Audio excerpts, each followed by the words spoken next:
Assalamualaikum warahmatullahi wabarakatuh. Hai para pencinta catur dan para caturmania, selamat datang kembali di Legenda Catur Dunia.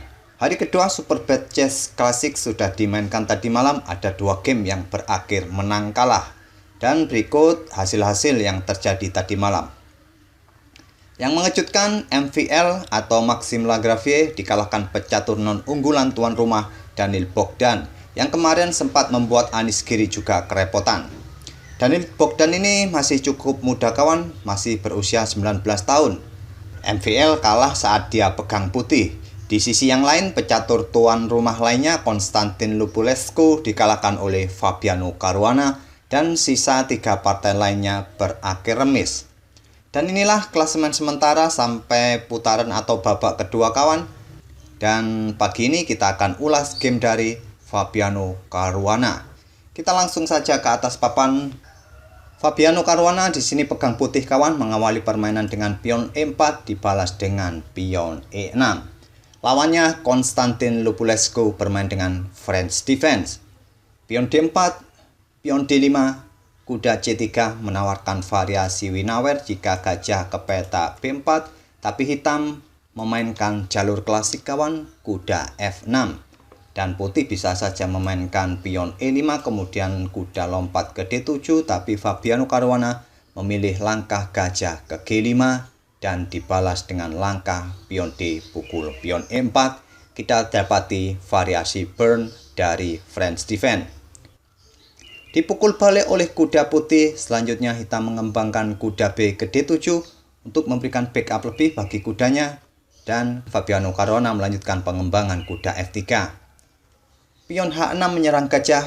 Fabiano Caruana menukarkan gajah dengan kuda hitam, dipukul balik oleh kuda, dan selanjutnya Caruana melanjutkan pengembangan gajah petak terangnya di D3.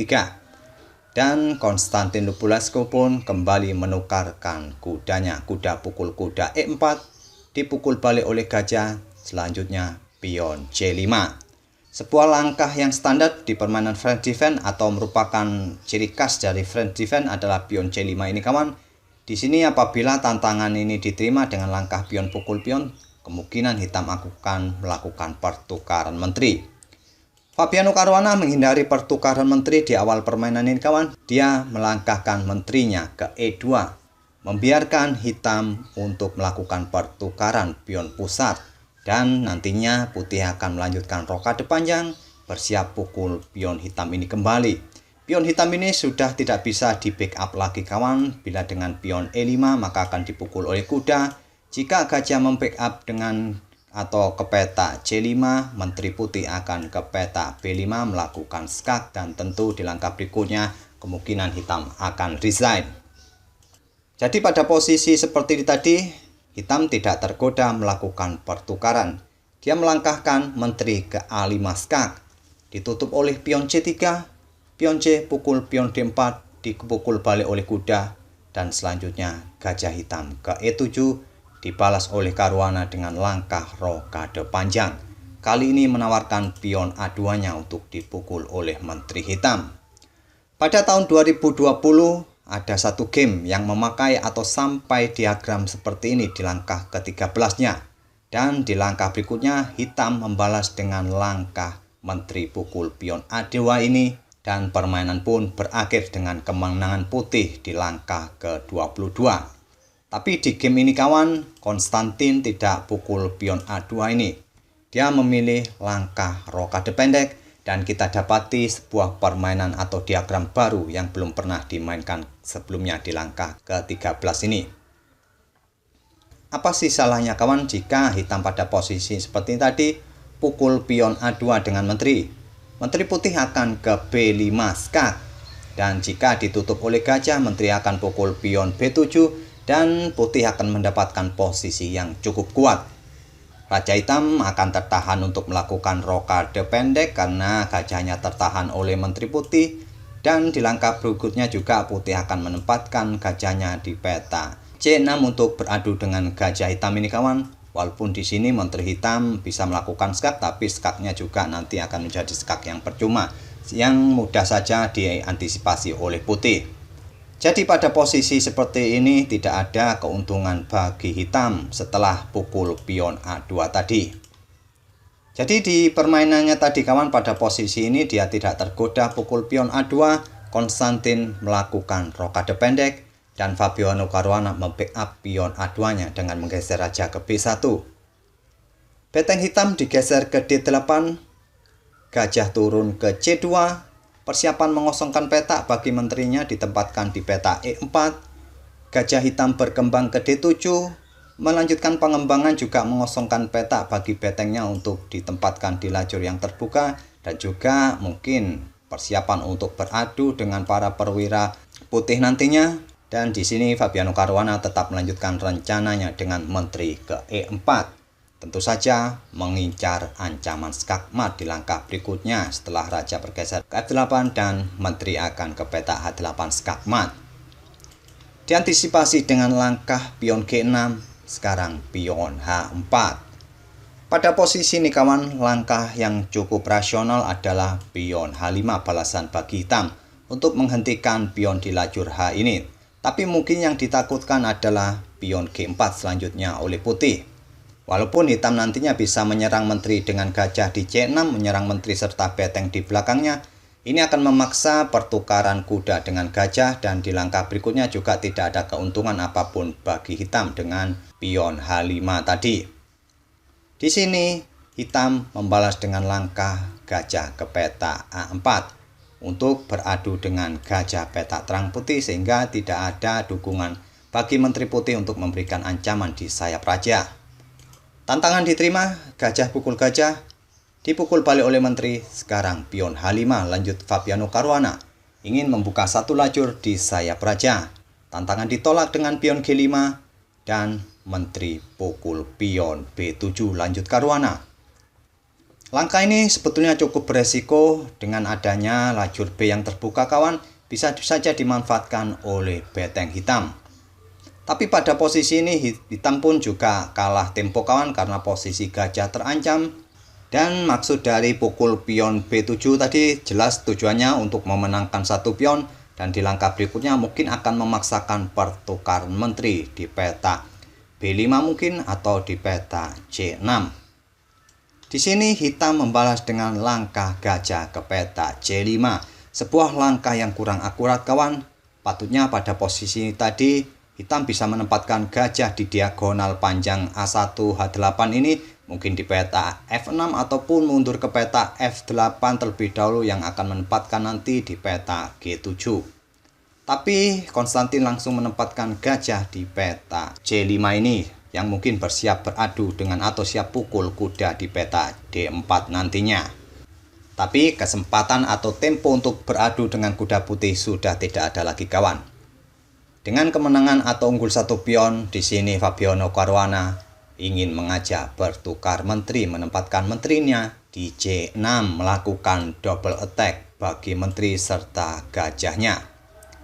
Untuk menghindari pertukaran menteri ini sangat sulit kawan. Walaupun menteri bergeser ke peta C4, nantinya kuda akan lompat ke peta B4, memberikan kembali double attack bagi gajah di peta C5 nantinya. Sangat sulit untuk mempertahankan gajah ataupun langkah pertukaran menteri.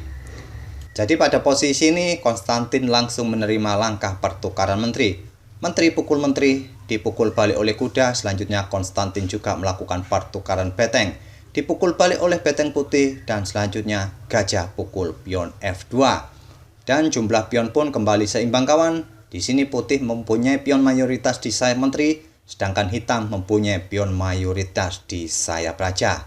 Tapi sayangnya kawan, Fabiano Caruana terlebih dahulu mendapatkan tempo untuk menempatkan betengnya di baris ke-7 pertahanan hitam ini. Dan beteng ini sudah bagaikan monster di area pertahanan hitam.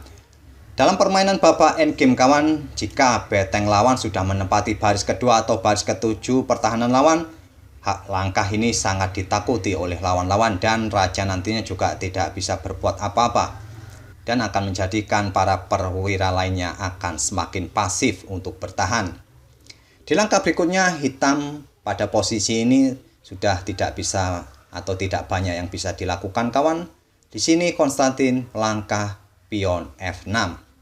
Mungkin menghindari langkah kuda tadi untuk ke peta E5 memberikan ancaman bagi pion di peta F7 ini, tapi di sini Caruana melangkahkan kudanya ke peta D8 mengancam pion E6. Pion pun tidak didorong maju ke depan kawan menghindari ancaman dari kuda. Di sini hitam melangkahkan gajahnya ke peta B6 memberikan pressure bagi kuda. Dan pada posisi seperti ini tadi, jika pion ini didorong maju ke peta E5 kawan untuk menghindari serangan kuda berikutnya, selanjutnya kuda akan lompat ke peta F7 menyerang pion H6 dan pion H6 ini sudah tidak bisa dipertahankan. Jika hitam mempertahankan dengan raja mungkin ke peta H7 atau ke peta G7, simpel kuda akan pukul pion lainnya dengan discover check. Jadi percuma mempertahankan pion H6-nya ini. Tapi pada posisi ini tadi hitam lebih memilih langkah gajah ke peta B6 dan selanjutnya kuda lompat ke peta F7 lanjut Caruana. Tidak pukul pion E6 ini kawan. Jika kuda tadi pukul pion E6 langsung maka akan memberikan kesempatan benteng hitam untuk keluar ke permainan. Di langkah berikutnya mungkin benteng akan juga menempati baris kedua pertahanan putih. Jadi Caruana memilih langkah yang tepat. Dengan langkah kuda lompat ke F7 tetap memberikan pressure bagi pion H6 dan hitam membalas dengan langkah benteng ke F8. Kuda pukul pion H6 skak, raja ke H8 dan raja putih bergerak ke C2. Persiapan untuk menuju peta pusat di langkah berikutnya. Jika pion ini didorong maka selanjutnya raja akan terus bergerak dan akan memberikan ancaman skak mat berikutnya. Pada posisi ini juga tidak banyak yang bisa dilakukan oleh hitam kawan. Oleh karena itu di langkah ke-28 ini hitam atau Konstantin Lupulescu menyerah pada Fabiano Caruana. Sudah tidak banyak yang bisa dilakukan oleh hitam. Seperti yang saya sebut tadi, jika melangkah dengan pion E5, selanjutnya raja putih akan bergerak melewati petak-petak terang ini kawan memberikan ancaman skak mat berikutnya. Atau juga pada posisi seperti ini tadi, jika bermain dengan langkah pion F5, maka selanjutnya kuda lompat ke F7 dan akan mendapatkan satu pion lagi. Dengan keunggulan dua pion seperti ini nantinya akan tetap mudah bagi putih untuk memenangkan permainan. Apalagi di langkah ke-28 ini kawan, hitam sudah mempunyai masalah kontrol waktu. Dia hanya menyisakan waktu 2,5 menit, sedangkan Fabiano Caruana menyisakan waktu 41 menit. Perbedaan waktu yang sangat menonjol, apalagi gamenya masih di langkah ke-28. Sulit bagi hitam untuk mencapai langkah ke-40 untuk mendapatkan tambahan waktu. Apalagi posisinya juga tertekan.